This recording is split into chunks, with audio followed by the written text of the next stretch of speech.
This is Ambazonia Calling.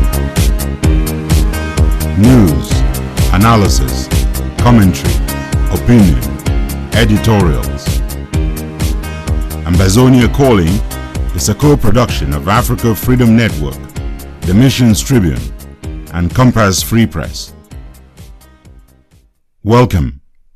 My name is Ntumfoyn Herbert, and I bring revolutionary greetings from our studios in Washington, D.C. to all of you, friends of Ambazonia and fellow Ambazonians on Ground Zero and across the globe.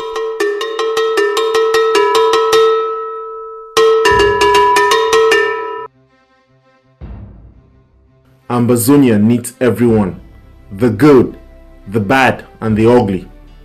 This is Lambert Mbom. British Southern Cameroon's forces of General RK reversed possible gains that the occupation forces were making into strategic fields of Ambazonian restoration forces in MENCHUM and MEZAM states. La République du Cameroon is said to have lost as many as 30 soldiers Saturday. I am Innocentia. As heart-wrenching as images of women digging graves and burying their dead are, they send a clear message to the colonizer that the women of Ambazonia are ready to stand up to any challenge. This is Sia Jimvo Ambe. Ambazonia Calling can authoritatively confirm that the Republic of Cameroon is on the verge of going bankrupt. This is Tani Jude Agua Ozugen. You have my real sympathy about problems with the French. Letter from a British gentleman. This is the monk. In a revolution, never write checks that cannot be cashed. This is Manjong Jude Ambe.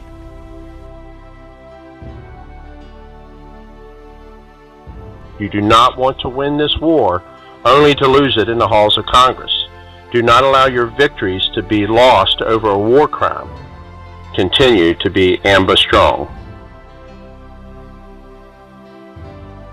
Hello and welcome everyone. We've got another fully loaded, jam-packed program for you this Sunday.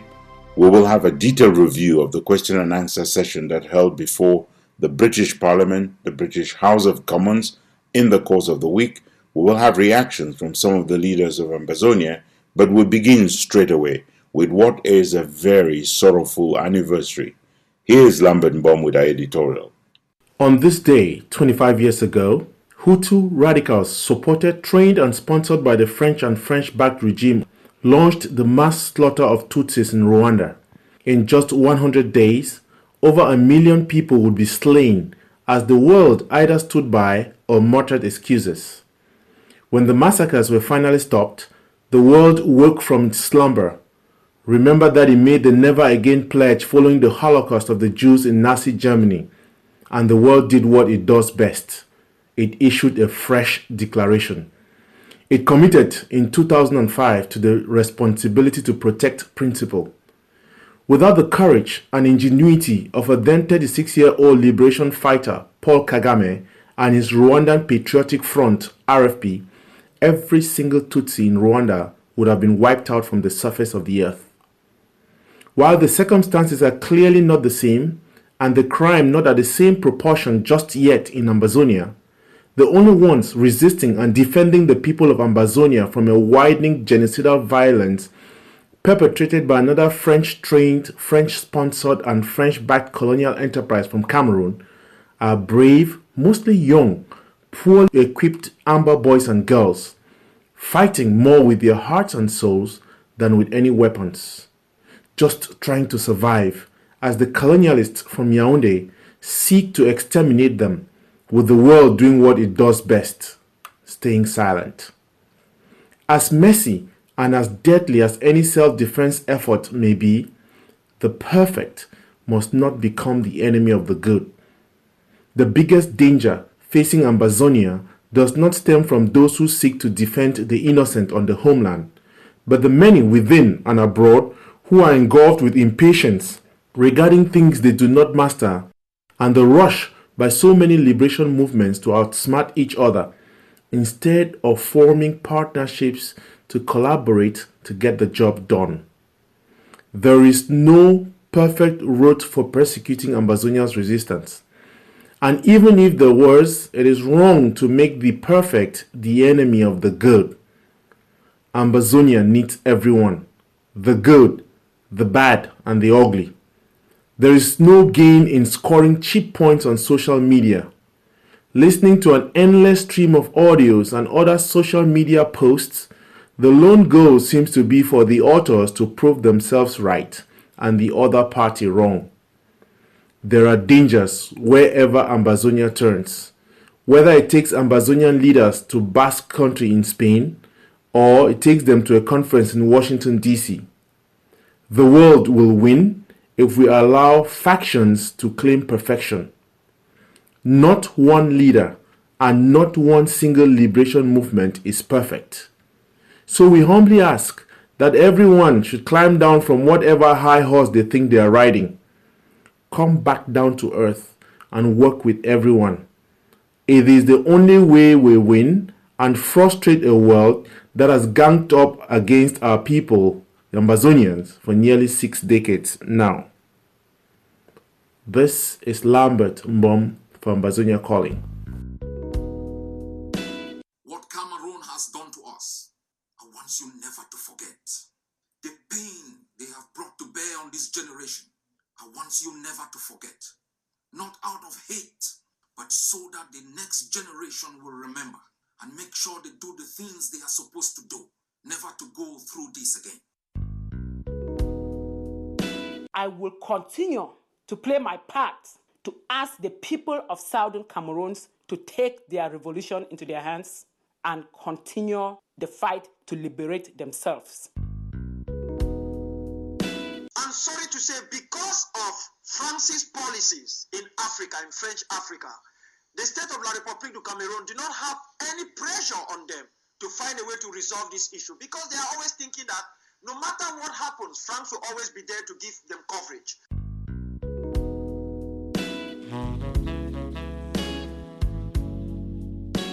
Still ahead in this edition, we have The Devil Unmasked with Professor Emmanuel Tatamenta. We have a winner of the Nyamfuka of the Week. And we are not done until you have heard our letter to Joshua. So stay tuned, kick back, relax, and enjoy Ambazonia Calling.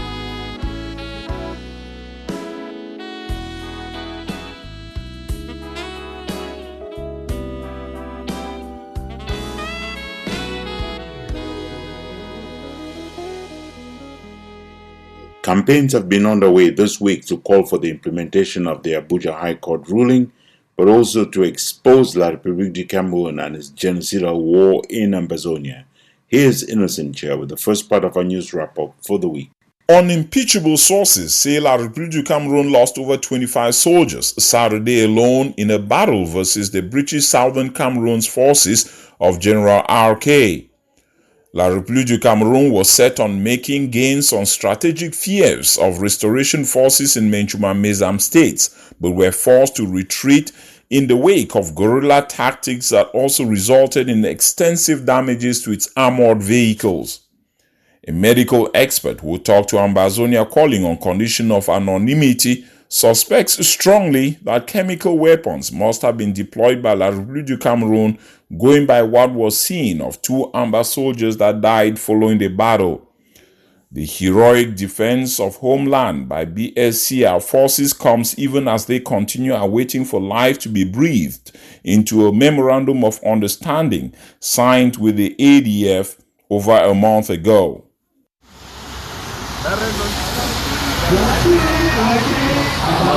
Rising to fall no more. Rising to fall no more. From Pretoria, South Africa to Washington, D.C., USA, Ambazonians defied inclement weather Friday, protesting at the Nigerian High Commissions for the government of Nigeria to enforce the judgment of the High Court in Abuja on returning all 57 Ambazonians abducted by Cameroon in 2018. The judgment also includes financial damages to be paid to the victims. Cameroon has been mute on the Abuja court decision. We are falling to rise no more. We are falling to rise no more. The protest in DC marked the first joint effort by leaders of the Southern Cameroon's Liberation Council, the SCLC, born last weekend of March in DC, between the majority of frontline organizations for the independence of Southern Cameroons. We are not going to rule out any possibility that Ayeke might not have been compromised. And we are not also going to rule out any possibility that Field Marshal is not lying, that Ayeke has been compromised. It's possible that Field Marshal is lying. It's also possible that Ayeke is lying. And at this juncture, everybody is wrong. In spite several attempts by the leadership of the ADF to explain away what was supposed to be a great gesture in warfare, questions continue to arise on circumstances surrounding the rescue, detention, release, and defection of General Ayeke, the elsewhere second in command of the Red Dragons of LEBIALEM. It's a misunderstanding between Field Marshal and General Ayeke. In a parody of himself Saturday, ADF spokesman Ivo Tapangtanku sought to provide audio and video evidence featuring General Ayeke, aka Commando himself, stating that the ADF had rescued him from an in-house plot of the Red Dragons for extermination. Professor Anyangwe and Barrister Fonso, lead advocate for Siseko Ayok Tabe and Co., otherwise known as the Nera 10, have been doing local media rounds in Lowell, Massachusetts.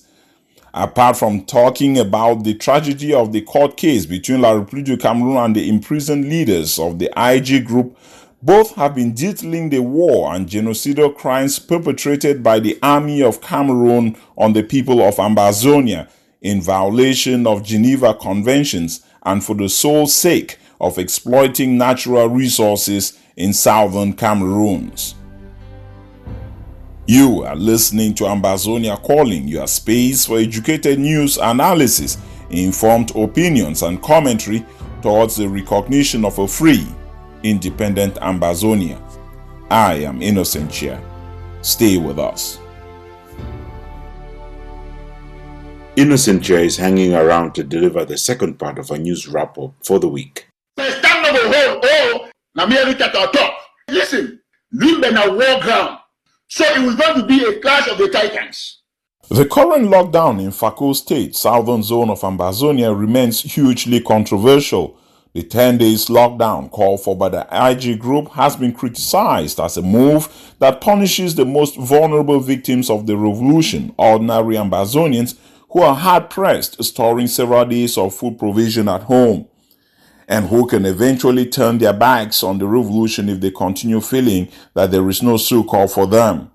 In a sharp critique Thursday, Honorable Paul Aya took aim at the diaspora, blaming it for not making an objective assessment of the situation on ground zero prior to calling for lockdowns. In a separate write-up, the former judge of La République du Cameroun equally wondered why life in Limbe is going on uninterrupted, whereas BOYO in the same FAKO is under injunctions. The restoration forces of FAKO MENCHUM Black Tar Council are in charge of the Trans-Sahara route. They will not and they will never violate the law of the restoration forces. We shall free Southern Cameroons. And Southern Cameroons must be free. Ambazonia must be free. It would be noted, however, that in spite of the lockdown, the heavily guarded certificate thieving school dropout, Mayor Patrick Ekema, visited BOYO Market where he bought and shared free yogurt to the merchants. Several communities on the stretch between Bambili, Babanki, and Com in the northern zone of Ambazonia experienced random looting, destruction, and burning at the hands of the arsonist genocidal forces of Paul Biya most of Tuesday, Wednesday, and Thursday. Sources report luckily that the villagers have abandoned most of their homes and businesses along the highways for higher heights in the hills. No deaths were reported as at the time of this reporting. Video footage of an interrogation of and confession by an Ambazonian fighter in the Womb area, MENCHUM state, has gone viral. Una come there for sir? There for Zongofer. Zongofer? Yeah. Exactly for whose place? We don't pass that school. We're there by your left. In the video, the fighter is seen to be facing a friendly interrogation by two officers, including a French-speaking officer. The Amber fighter reveals the location of their camps, the frequency of their meetings, name of the camp commander, and pattern of their operations, including the fact that most of them live in town. Who be one a big man? Name na Ewi. Ewi? Yeah. Okay. You there for sir? You there for town. You work at town. You work at town for town. Okay. An intelligence analyst that Ambazonia Calling talked to says the ease with which the fighter revealed the information could either mean it is a setup or displays how much more training Amber boys need to undergo regarding what they can say or not say if captured. Cameroon's Minister of Communication and Government spokesman Emmanuel Sadi has expectedly rejected as lopsided a 2018 Human Rights Watch report on Cameroon. The NGO Human Rights Watch betrays an obvious bias in favor of armed gangs by relativizing or even reducing the responsibility of these groups for the atrocities committed in the Northwest and Southwest regions. According to the minister, going more than the extra mile to read his speech in English, the atrocities for which the international rights NGO is blaming the army of Cameroon are acts committed by those he qualifies as separatist gangs, including, he says, the Muyuka District Hospital last week. For it is undeniable that the most blatant atrocities, intimidation, kidnappings of innocent citizens, the putting ablaze of infrastructures, particularly hospitals, such as the recent one in Muyuka, threats of all kinds that impose ghost towns, the closure of many schools, with all the imaginable damage to children's educations, are not and cannot be the work of the Cameroonian Defense and Security Forces. An avalanche of evidence exists, however, debunking the lies of Minister Stadi, including the torching of the palace in LEBIALEM by bees, including the burning of a school in Widikum, including the hospital in Kumba, and so on and so forth. I want to specially invite you to be in Berlin, Germany. Ambazonians across the world are invited to attend the ASSC conference in Berlin, Germany, beginning April 11th. Conference organizers are calling on interested participants to please complete their free online registration before D-Day to avoid getting turned away.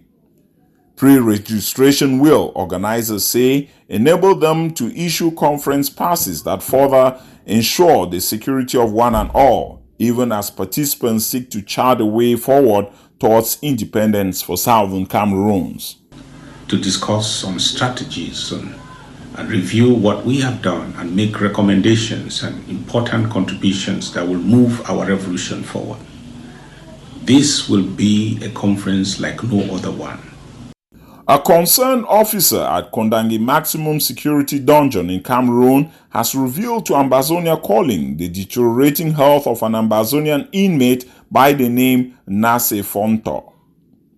Locked up in famous Kosovo section of Kondamgi Central, Ntumfoyn's legs are possibly the size of an elephant's, according to pictures shared with us.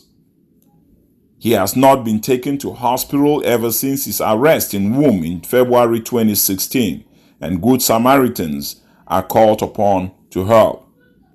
Finally, I am Mimi Mefo Takambo. Mimi Mefo has won the 2019 Index on Censorship Freedom of Expression Journalism Award for the courage and fearlessness shown in her coverage of Cameroon. As we speak, the crisis remains highly underreported. I'm talking about the Anglophone crisis. Journalists are not guaranteed their safety if they have to travel to the conflicted regions of Cameroon for investigations, and access to information is highly problematic. A government which imprisons journalists, that is my message, is weak and scared of being exposed. And thank you. In November 2018, Mimi Mefo, who hails from both Ambazonia and La République du Cameroon, was arrested, handcuffed, and imprisoned for reporting the killing of an American Baptist missionary, Charles Wesco, and was only released 4 days later following unprecedented national and international mobilization. Over 20 journalists have been arrested and detained for prolonged periods since the Ambazonian restoration quest started in 2016. Using this platform to call on the government of Cameroon to release all those journalists who are currently behind bars simply because they were doing their job. But Mimi Mefo has undoubtedly been the face of fair and fearless reporting on Ground Zero. Innocent Ambazonia Calling.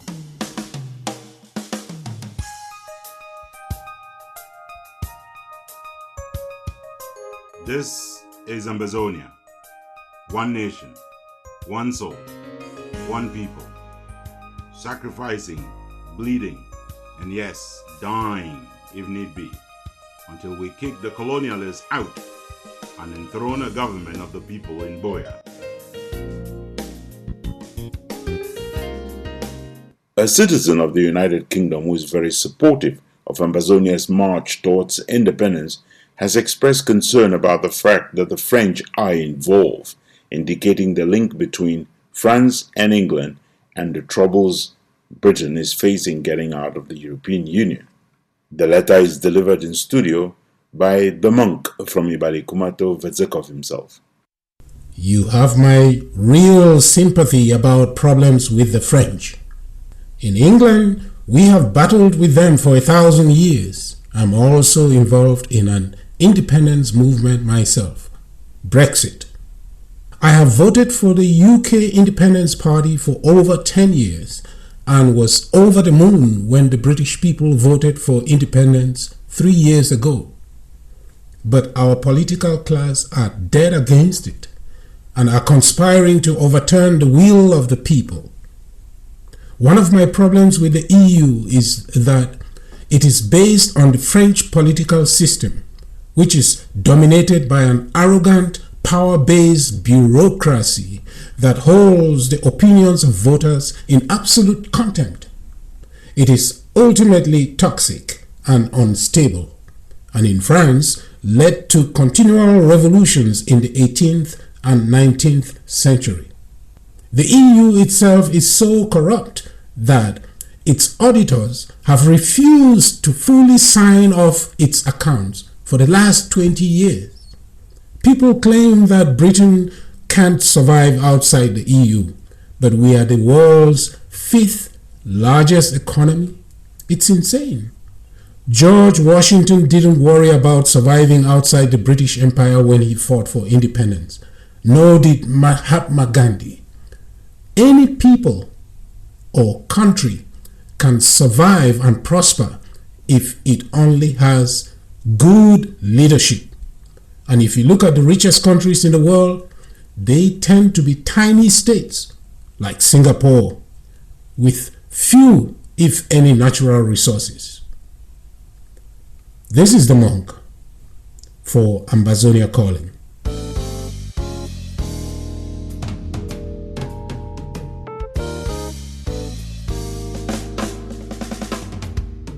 Welcome to our special interview segment, The Devil Unmasked, The Truth Out.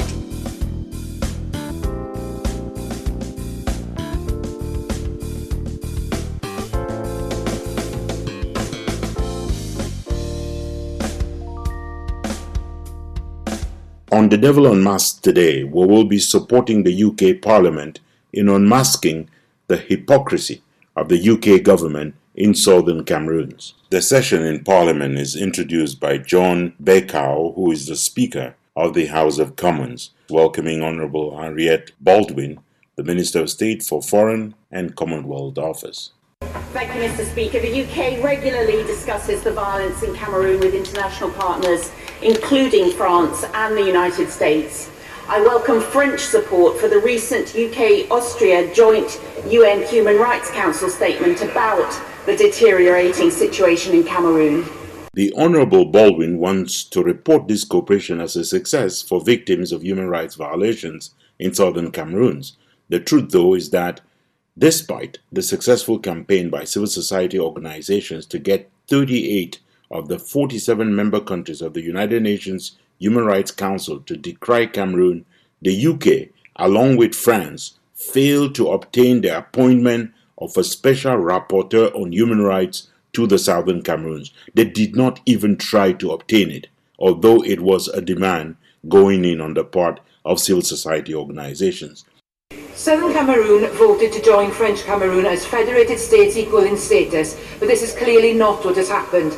They are treated as a region made up of second-class citizens. That is the Honourable Tonia Atoniazi, who is a Labour Member of Parliament. The UK has a duty to the Southern Cameroons to use all available instruments in order to find a solution to the growing crisis. A solution which takes into account the wishes of the people of the Southern Cameroon. Will the Secretary of State meet with me and the delegation of Southern Cameroons to discuss possible solutions? Well, can I start by congratulating the Honourable Lady for getting this number one on the order paper today, because it has been a worsening crisis and the UK has been strongly engaged with our international partners to try and find a way forward. The MP requested to meet with Honourable Baldwin with a delegation of Southern Cameroonians. Now notice how the Honourable Baldwin dodges the question. With respect to the territorial integrity of Cameroon, of course the UK recognises the territorial integrity of Cameroon. Nobody asked her any question about the territorial integrity of Cameroon. This is Honourable Baldwin appointing herself spokesperson and chief public relations officer for the annexationist Republic of Cameroon. But we also believe that where there are calls for more autonomy in the southwest and the northwest, that one has to wonder who Honourable Baldwin is working for when she ignores the voices of the majority of southern Cameroonians seeking independence and talks of autonomy instead. the government of Cameroon needs to engage in an inclusive political dialogue, because currently the violence from both sides is leading to really serious situations for civilians on the ground.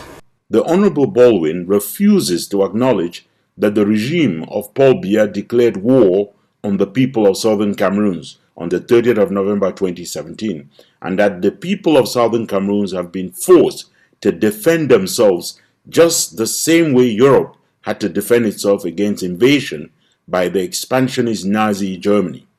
She sees violence on both sides, which is only possible if a rapist can also claim violence from the victim as part of her defense against rape. In her discussions with US counterparts about the worrying situation in Cameroon, the Honourable Stephen Crapp is a Conservative Member of Parliament. Has the Minister been able to ask them about suggestions that have been made, that resources that they've given to help the Cameroonian government in the fight against terror, Boko Haram, maybe being diverted and misused and used in attacks on some of the communities in Cameroon? As I often find myself saying in these questions, I'm happy to be accountable in terms of what the UK government has been doing. I can confirm that the UK government has extensive discussions, not only with the government of Cameroon, who, as my right honourable friend will know, are a partner with the international community in terms of the fight against Boko Haram and the Islamic State of West Africa in the north of the country. But also, of course, we have discussions with international partners about a way forward in terms of the views expressed with increasing violence by those of a separatist tendency in the southwest and northwest provinces. Let me just say for the record that it is pure evil to see violence and views expressed by those who seek independence and yet see no violence in a regime that has declared war on a civilian population of southern Cameroon. One really has to wonder if the UK government has been bought over by the Biya regime with the oil and gas deal which Honourable Baldwin sealed during her visit to the Cameroons. Mr. Speaker, one of my constituents is a member of the South Cameroonian diaspora and is deeply concerned with what's going on. The Honourable Alison Twillis is the shadow SNP spokesperson in Parliament. A recent Amnesty report noted the presence of arbitrary arrest, torture in detention, and the existence of secret and illegal detention facilities in Cameroon. Does the Secretary of State agree with me that such activities are a stark violation of the Commonwealth Charter? And if so, what efforts has she made as a Minister to engage with Cameroon through the Commonwealth? Well, the Honourable Lady is absolutely right to raise the range of different human rights violations and abuses that were noted in the statement that we were very pleased that 39 countries signed up to at the most recent UN Human Rights Council. Specifically with regard to the Commonwealth, I can tell the House that Lord Ahmed, the Minister for the Commonwealth, wrote to the Commonwealth Secretary-General recently to share UK concerns about Cameroon and press for further Commonwealth engagement on the matter. The UK has expressed concerns. She cannot say which concrete action the UK has taken. The UK's aim is to be the largest G7 investor in Africa by 2022. Honourable Philip Hollowborn is a Conservative MP. Will any of this investment be going to Cameroon?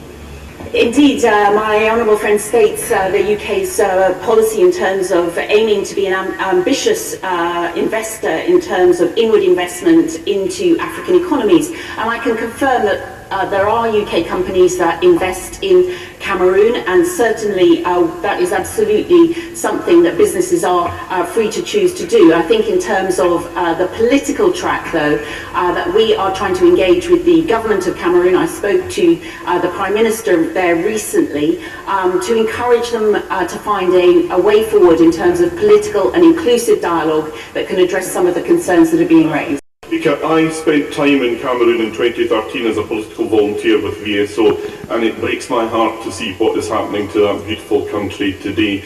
Honourable Alistair Carmichael is the Liberal Democrat Chief Whip and Liberal Democrat spokesperson. It seems to me we have a very potent mix of contemporary challenges and the long tail of our own and indeed French colonial history here. Can we have a two-pronged approach to this? Can we first of all have our colleagues in DFID tackling the urgent crises that there are with displaced peoples in conflict, and then from her own office a proper effort to get a diplomatic solution here? There is an ongoing humanitarian crisis, and earlier this year I did authorise that we would work through UNICEF to provide the immediate assistance in terms of humanitarian needs. Over 400,000 people have been displaced in this crisis, over 30,000 have fled into Nigeria, and I can say that DFID is working in terms of programming, and we're also urging the government to allow access for humanitarian actors into all parts of Cameroon. Human Rights Watch said last week, and I quote, The Honourable Liz McInnes is the Shadow Minister, Foreign and Commonwealth Affairs. Government forces in Cameroon's Anglophone regions have killed scores of civilians and torched hundreds of homes over the past 6 months. So can I ask the Minister of State, how many more innocent civilians need to be slaughtered for Cameroon to be suspended by the Commonwealth? The question is specific. It flags massacres of civilians and the scorched earth policies perpetrated by the regime of Mr. Paul Biya. Just notice how hard Honourable Baldwin goes to work in defence of the regime. Well, she's absolutely right that there have been human rights abuses and human rights violations from all sides in this conflict, and there have been hospitals burnt, there have been villages that have been torched, and we drew attention to a range of these different issues in terms of the statement that we made at the United Nations Human Rights Council, which the UK sponsored. And in terms of the Commonwealth, I can confirm that obviously the UK is one of the members of the Commonwealth and has, through our Commonwealth Minister, written to the Commonwealth Secretariat and suggested that the Commonwealth Secretariat encourage discussions on this topic in terms of future meetings. Encourage discussions on this topic, not suspend Cameroon for massacres of civilians. Well, when Zimbabwe, to give you one example, was suspended from the Commonwealth, it was for taking away farms that belonged to white farmers in Zimbabwe. In this case, Cameroon has not only taken over farms that belong to southern Cameroonians, it has burned down those farms, it has burned down entire villages, over 200 villages, it has looted and burned down food supplies in people's homes in those villages, and it has massacred over 10,000 civilians, and it continues to do so while the UK government is asking for discussions to be considered. This is very pathetic, but it is also very telling of how little consideration Honorable Baldwin and the UK government have for the lives of Southern Cameroonians. Up next, we've got reactions to that session in British Parliament from some of Ambazonia's leaders. How many more people will Paul Biya destroy and kill? How many more are being massacred right now before Her Majesty will do the right thing? Before the Commonwealth will do the right thing? Violence committed on both sides?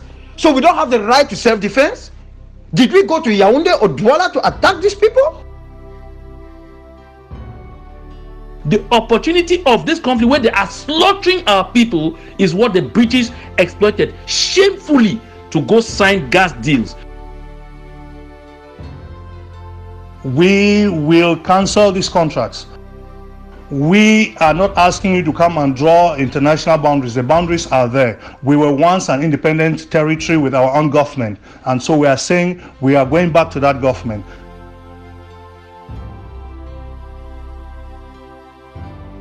I'm Dr. Ebenezer Akwanga of the African People's Liberation Movement. For the British House of Commons, I really do not have much problem with the issues that they raised, specifically if they have to do with issues of internal self-determination. But on the issues of external self-determination, I don't think that even the House of Commons did much. As regard to Her Majesty's government, I'm deeply disappointed but not surprised. Remember, what Honorable Baldwin did is almost similar to what Emeka Anyaku did when we said do not admit La République du Cameroon into the Commonwealth of Nations, because admitting them is admitting us, Southern Cameroonians. They didn't listen to us, and we thought that Baroness Linda Choka and Emeka Anyaku were bribed, and they accepted these guys to become members of the Commonwealth. They cannot even speak a single word in English. The worst thing is for her to say, well, there are violence committed on both sides. That is shocking. It's shameful. Violence committed on both sides? So we don't have the right to self-defense? Did we go to Yaoundé or Douala to attack these people? They came into our land, they molest our wives, our girls, our daughters, our children. They kill our parents. They send all our boys into the bushes or into the grave. They have done all types of terrible things against us. Ethnocide, crimes against humanity, in fact near genocide. And then she says, violence is committed on both sides. Listen, Her Majesty's government should know where the blame belongs. To La République du Cameroon and to Her Majesty's government. John Bahakuru is the leader of the Southern Cameroon's Civil Society Consortium. He's also a member of the Executive Committee of the Commonwealth Journalists Association and is Secretary General of the Commonwealth Journalists Association of Cameroon. He begins his reaction by recalling a moment when he was shocked to hear from the mouth of the UK High Commissioner to Cameroon what exact definition they gave to the country called Cameroon. He simply told us that the United Kingdom considers the Republic of Cameroon a French-speaking country. That was the biggest embarrassment I had ever in my life. So from that moment, we knew that the British people were not shy in telling the world that they sold us into slavery to La République du Cameroun through France. That is why all their actions don't surprise me. And again, I had the chance to be in London in April of 2016, where we had an exchange with Baroness Scotland Patricia, the current Commonwealth Secretary General. And we even started raising the issues of Southern Cameroonians before her right there in London. When she went to Cameroon, I had the good luck to have the report that was presented by Prime Minister Philemon Yang to the President of the Republic after receiving her in audience at the close of her visit. She took the posture of an enabler by trying to discuss with the people of Cameroon how well to be able to conceal the damages, the destruction that the forces of occupation of the Republic du Cameroon were carrying out on our people. This is shameful. This is embarrassing.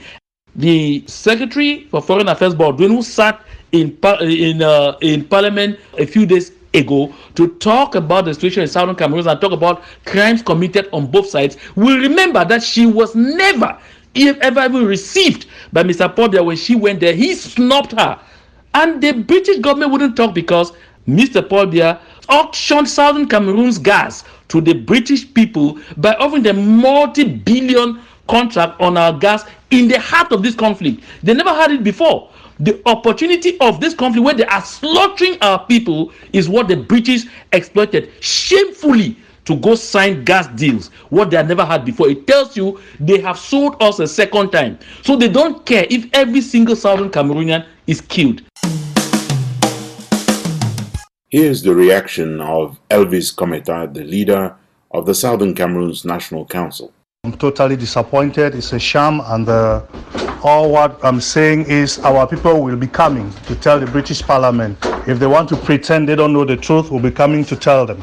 Southern Cameroon was forced into a fake union with La République since 1961. That's about 58 years today. But what we are saying is we are no longer in the dark ages. One thing is certain, we will never be forced into any union again. We must be on our own. It's our a right to be on our own. Nobody has to force us to stay in a union. Honorable Baldwin, you know the truth. Lady Patricia, she knows the truth. You know that you forced us into this union because you saw us as a liability and not an asset. Today we are an asset, and you turn. And when we would have declared war on us, we're struggling to fight with the limited means that we have. You come and you sign oil contracts with La République. All what you have signed with La République, that land belongs to Southern Cameroons, and we are saying we will cancel these contracts. We are not saying we will not have trading partners. We know interests matter. We have trading partners, but those resources belong to Southern Cameroons. They belong to Ambazonia, and therefore all what you have signed, we will have to revoke those business contracts and sign them all over.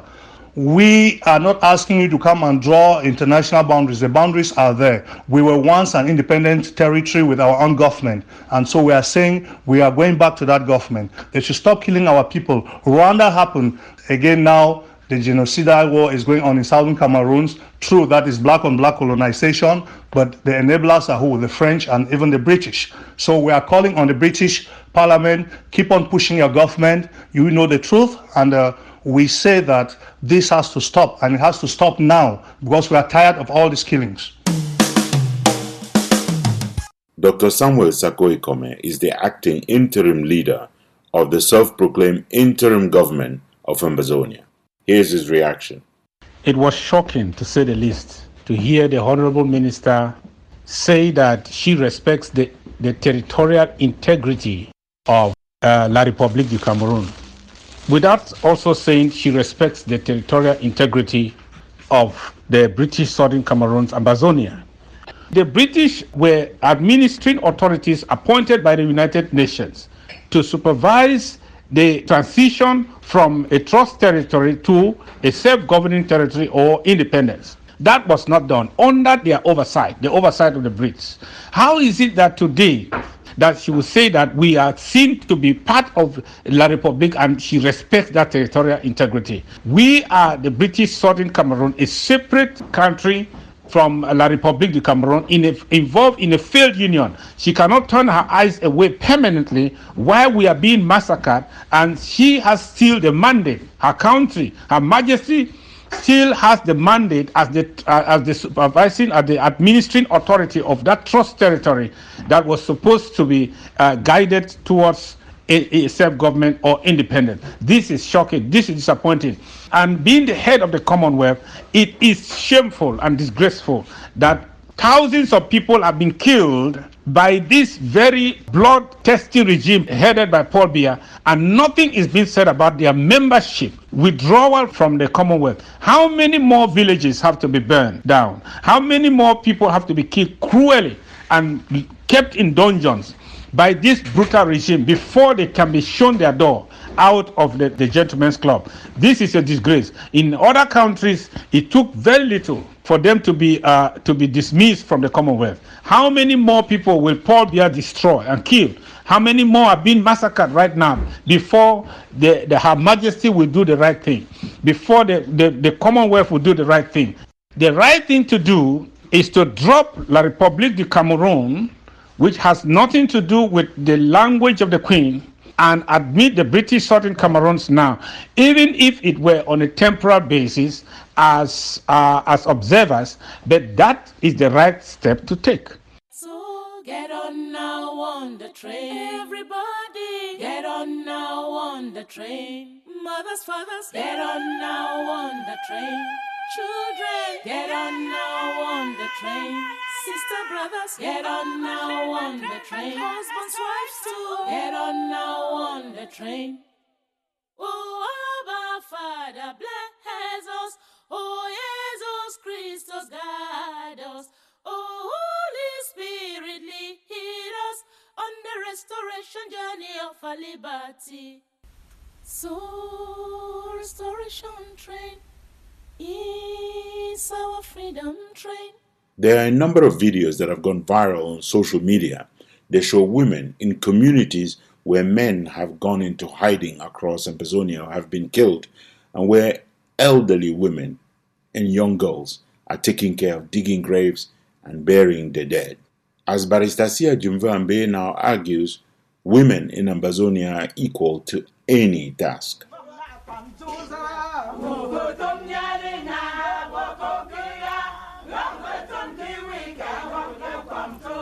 This is audio from a video of women in my hometown, Wum, in the northern zone of Ambazonia.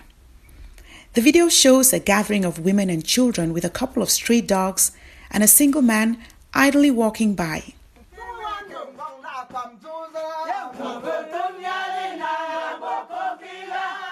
The women sing of a time in the past when a stranger had come into their land and despised them. Such reminiscence most likely brought on by the present invasion of their land by yet another stranger, one that kills their husbands, brothers and sons, shoots at them and burns down their homes.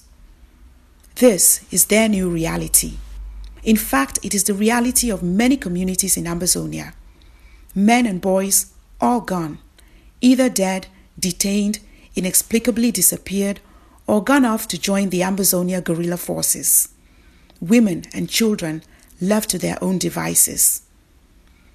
Besides images of battered, mangled, bloodied, chemically destroyed and burnt bodies of Ambazonians killed by Mr. Bia's rogue military forces, nothing has tugged at the heartstrings of Ambazonians like images of women digging graves and burying their murdered relatives.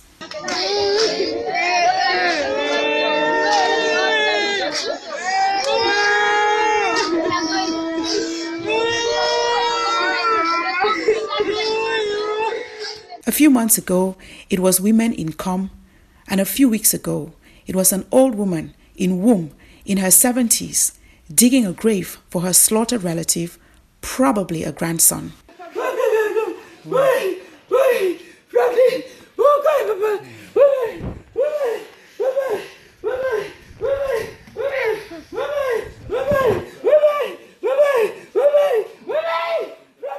The image of especially this old woman unleashed an avalanche of emotions from Ambazonians all over the globe.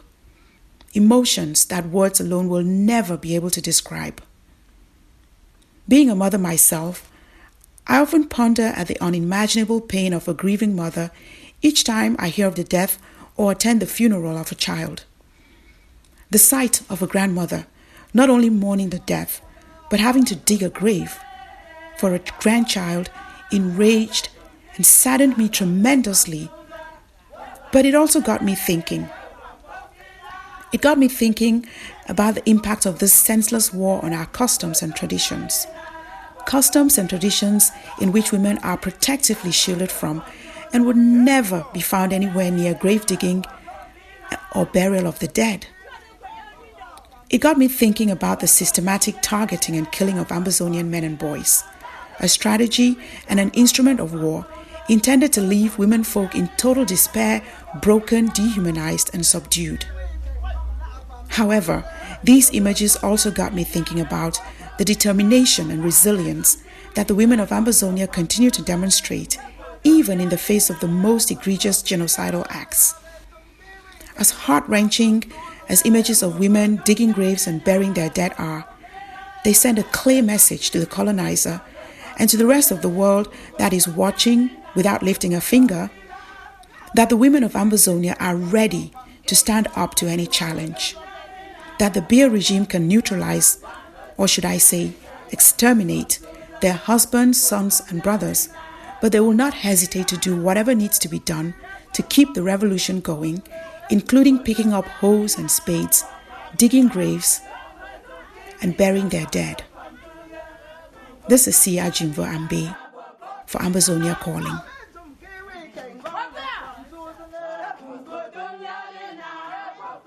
Colonial Cameroon has spent so much money trying to keep the occupation going and waging the war that almost every line item in their bottom line is blinking red. They are on the brink of a major collapse, as Tanya Jude Agua Ozugen now reports.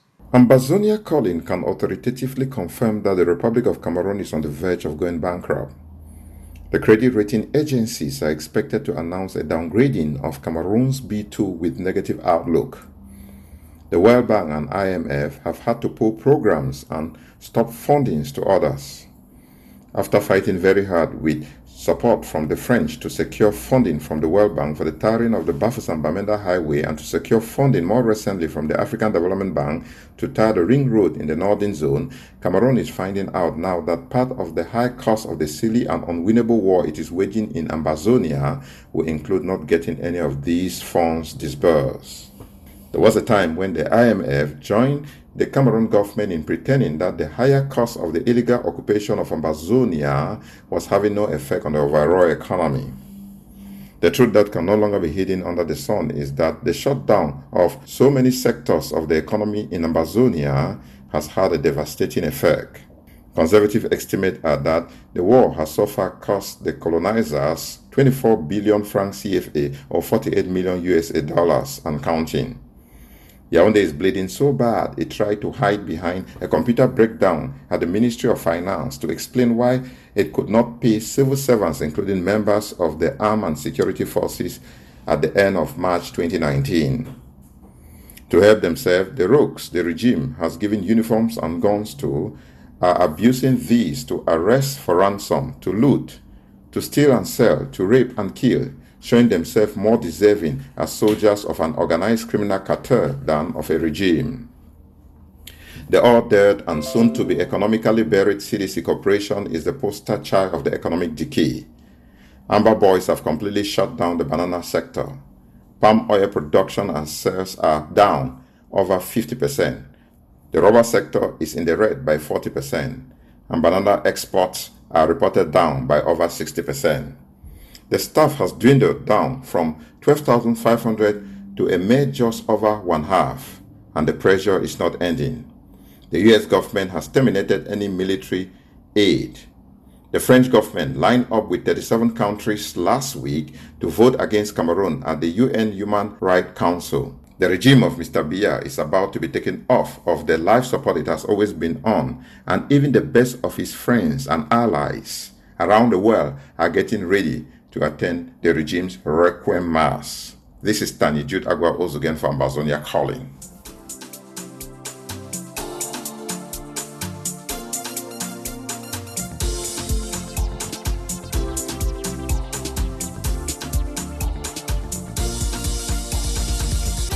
We don't do foolish, but when there are capital fools out there, we make it our duty to find them, and every week we crown one of them the Nyamfuka of the Week. Veronique Vetumfe has got a rundown of kings and queens of foolish for the week. They should have known better, but they claimed ignorance. The guerrilla war Ambazonians are fighting against Cameroon is well served when volunteer self-defenders run circles around the enemy, not when they challenge the enemy to face-to-face fights. A lockdown like the ongoing one in FAKO states violates the golden rule. It sets up Ambazonian self-defense forces for easy slaughter. Lockdowns are bad, and its initiators are this week's third place finishers for the crown of shame, the Nyamfuka of the Week.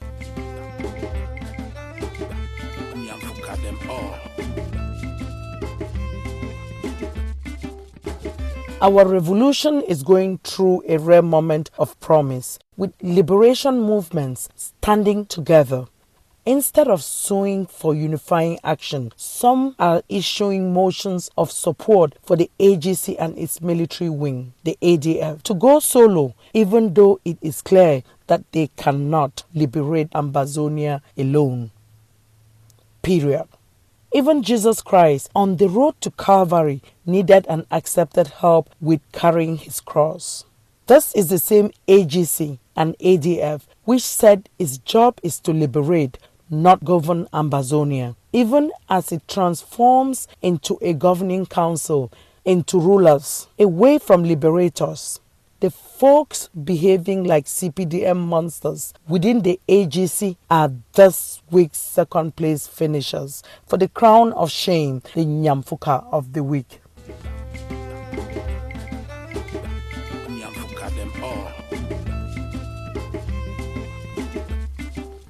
Britain killed our decolonization process in 1961.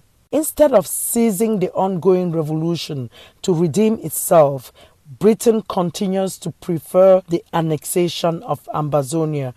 Britain's minister at the Foreign and Commonwealth Office, Harriet Baldwin, shamelessly blamed violence on both sides again, speaking before Parliament in London. All blame, she should know, goes to Paul Biya, who declared war on Ambazonian. Maybe because she received a golden statue from Mr. Biya, Baldwin would not join MPs in advocating Cameroon's suspension from the Commonwealth.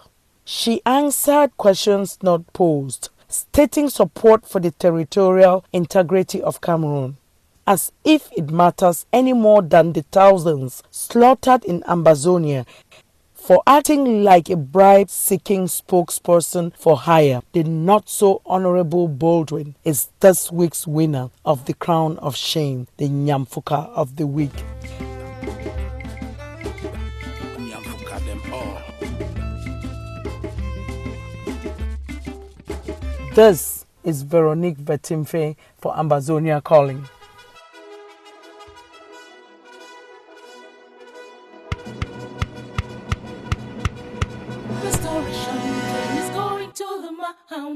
Restoration train is going to Bamenda. Restoration train is going on to Boya on the restoration journey of our liberty. Restoration train is moving very steadily. Restoration train is hooting very loudly. Restoration train to carry everybody on the restoration journey of our liberty.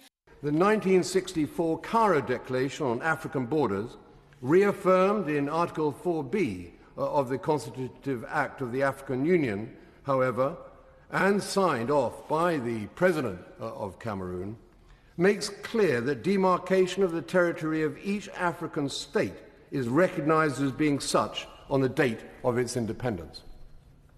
Does the United Kingdom government accept this to be the case, or not? Has there been subsequent declarations that nullify these issues on borders? If not, it would follow that French Cameroon and Ambazonia are both able to assert territorial integrity. At no time before or after its independence from France was the southern Cameroons part of that country known by its French name and style as La République du Cameroun.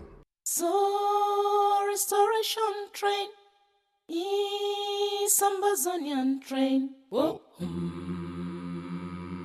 Restoration, restoration train. Whoa. Restoration, restoration train. Whoa. Restoration, restoration, restoration train is going to the border. Revolutions are demanding, and when they get rough, the tough get going. Not every decision, though, that's taken in a revolution by a tough guy is a smart decision. As Barrister Manjom Jutambe now reports, there are a number of dumb things that should never be done in a revolution.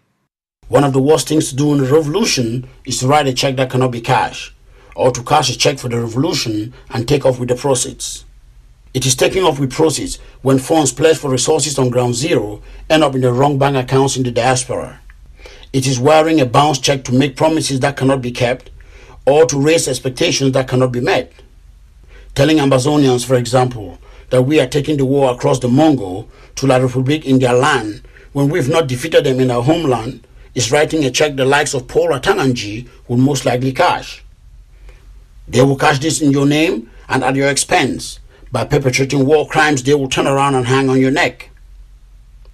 Cameroon wants a war, declared a war, and is fighting one because they believe it is a check they can cash.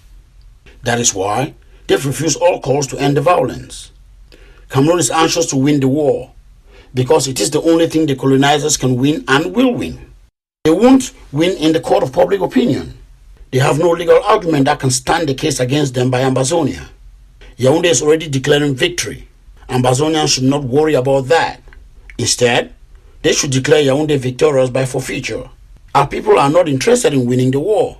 We are keen on winning the peace, the justice, and the independence that over 10,000 of our people have given their lives up already. And to win the above, we only need to resist the colonizers, to deny them consent to govern us, and to remember through the darkest hours of this revolution that there is hardly one major revolution in the world that was won through war. Slavery, for instance, was not defeated in war. Racial segregation in America and apartheid in South Africa were not defeated through violent battle. Communism crumbled in the face of smart campaigns, enduring resistance and bold, courageous action by dissidents and their followers. The Berlin Wall came crashing down, not from bombs and bullets being fired at it, but by law of conquering hate. Of the 34 countries which have won independence since 1990, hardly one of them won a war to win international sovereignty and recognition. That is why, at Ambazonia Calling, we continue to ask our people of Ambazonia to remain mobilized, to remain energized, to remain focused. For on the same day the Biya regime claims victory at war, our people will resume, full throttle, as if they never ever stopped, our peaceful, legal, non-violent, and diplomatic campaign to win the recognition for the world's newest nation, the Federal Republic of Ambazonia. This is Manjong Jut Ambe, reporting for Ambazonia Calling.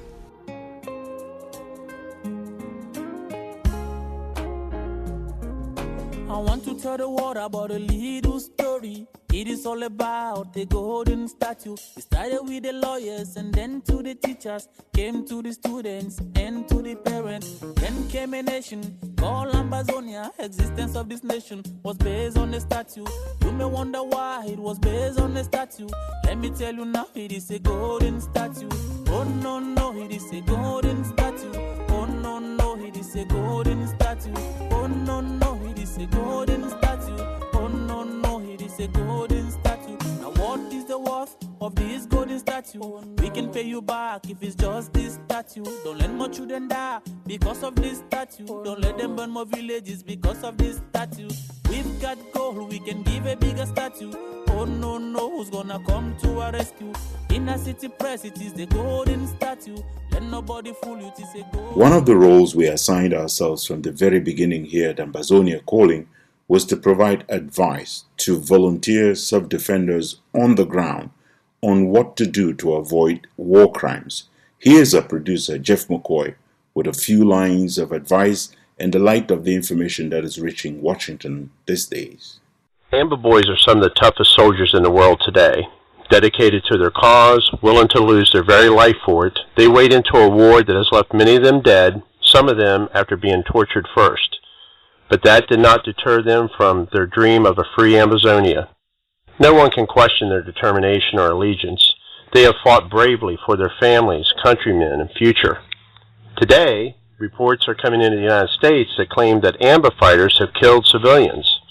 It is my understanding that if that did in fact occur, it was in retaliation of certain people becoming informants to the government soldiers that then used that information to hunt down and kill Amba fighters.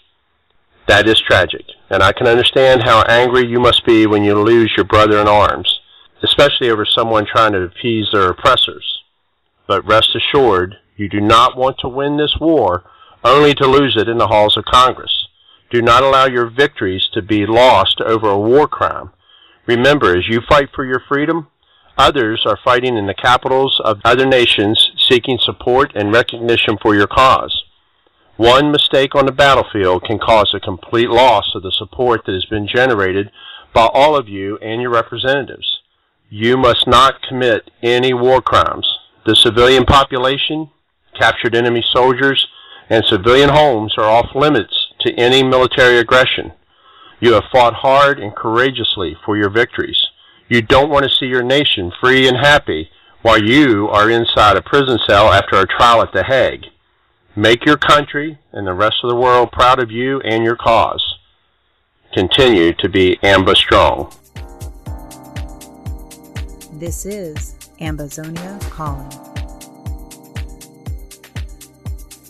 Because you have your army of occupation out in West Cameroon, you believe that when the people will rise, even if you took the whole of the French army and added to yours, you will never bring them down. And I call on all Cameroon soldiers to lay down their arms within Ambazonia and to turn their arms against the very system that has made them slaves in the land of their birth. For more stories from around the world, go to the World Wide Web at themissionstribune.com, compassfreepress.com, and africafreedomnetwork.com.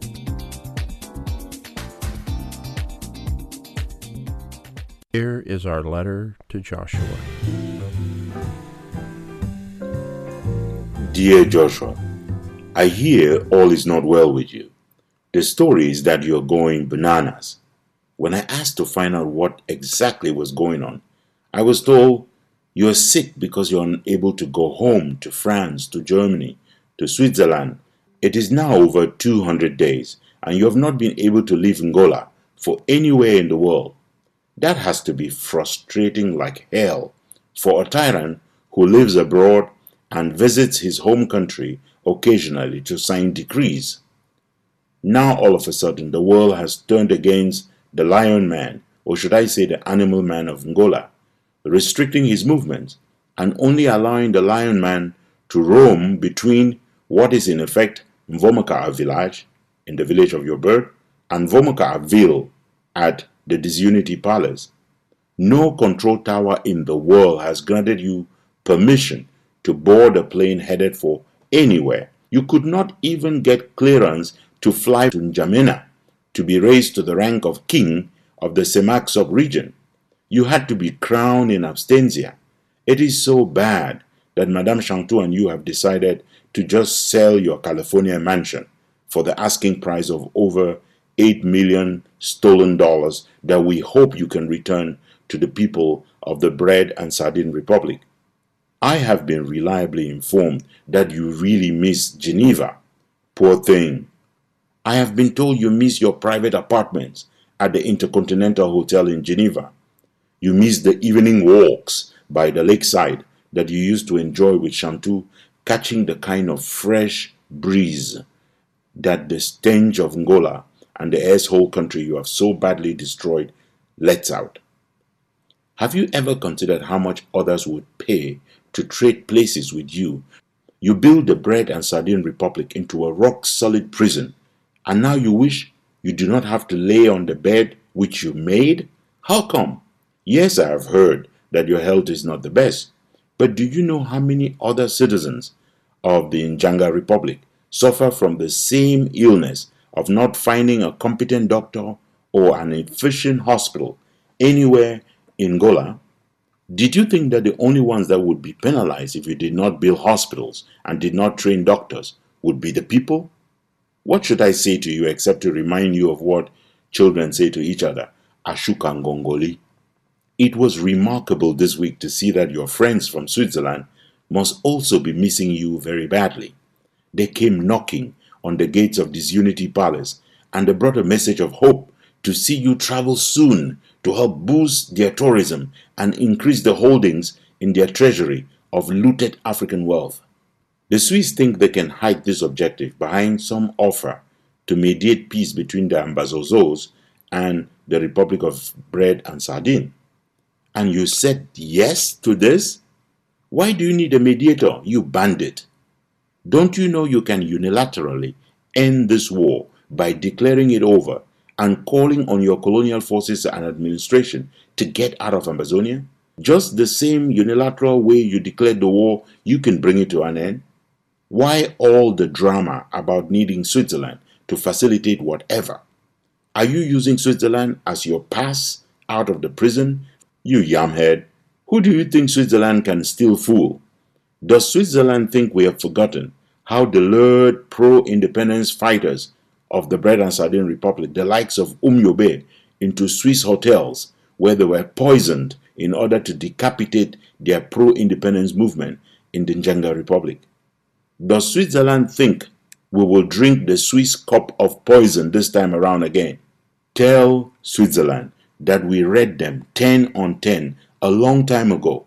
We see where they are going with this. We understand how desperate they have gotten since they were once neutral. They have taken sides for all African dictators, dead or alive, and they have never hesitated to be both neutral and firmly against the suffering peoples of Africa. Switzerland has been so neutral that they have been a member of every team formed by every African tyrant to loot the continent's resources and rob the peoples of Africa of their gold and silver, which is emptied into Swiss treasury and Swiss bank accounts. Shameless cannibals. Did the blood of Yobe not suffice? Must the Swiss also feast on the flesh and blood of Ambazozos? Curse be Switzerland if it still has not understood that Ambazonians will live free or die.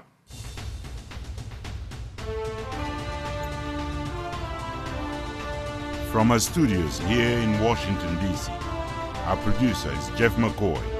Our music today is from Ken Wanaku, the monk from Balikumato, William Ford, an ambassador of blessed memory, Eric Matisse on the web at soundimage.org, and Prince Ajua Alemanji of Ajam Sonic Kitron, USA. Ambazonia Calling is a joint production of Africa Freedom Network, the Missions Tribune, and Compass Free Press. You can find us on the web at www.themissionstribune.com, www.compassfreepress.com, and www.africafreedomnetwork.com. Next Sunday is another day. Until then, keep the spirit, keep the faith, keep up the fight for justice and independence for Ambazonia. Stay Amba strong.